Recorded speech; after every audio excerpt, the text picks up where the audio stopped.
ஜனநாயகம்ல என்ன இருக்குன்னு யாருக்குமே தெரியாது. இதுல ஒரு அரசியல் நடவடிக்கை இருக்கு அப்படின்னு தான். அதுக்கான காரணத்தை தணிக்கைத்துறையும் சொல்லலை, அவங்களும் சொல்லலை. அந்த படத்தில் என்னதான் பிரச்சனை இருக்குன்னு, ஜனநாயகம்ல என்ன இருக்குன்னு யாருக்குமே தெரியாது. அது ஒரு ஹிடன் அஜெண்டாவாகவே தான் இருக்குது. ஏன்னா அது ஒரு ரீமேக் ஃபிலிம். அந்த படத்தில் அப்படி என்ன காட்சி இருந்தது, வரம்பு மீறிய காட்சிகள் இருக்கா அல்லது வசனங்கள் இருக்கான்றதை ரெண்டு தரப்புமே சொல்லாதது தான் இதில் ஒரு பெரிய கேள்விக்குறியாக இருக்குது.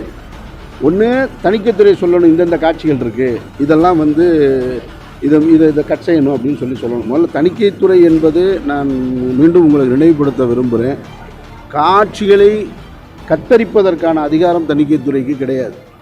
அது சென்சார் போர்டு தான், அது சர்டிஃபிகேட் ஆஃப் போர்டு தான். அது ஒரு தகுதி சான்றிதழ் தான் கொடுக்கணும். இந்தந்த காட்சிகளை நீங்கள் கட் பண்ணணும்னு சொல்லிட்டு ஒரு ஒயிட் ஷீட்டில் தான் எழுதி கொடுப்பாங்களே தவிர சென்சார் போர்டோட அஃபீஷியல் லெட்டரில் இருந்து வராது. அதனால் இது ஒரு சிக்கலானது. இதில் ஒரு அரசியல் நடவடிக்கை இருக்குது அப்படின்னு தான் நம்ம எடுத்துக்க முடியும்.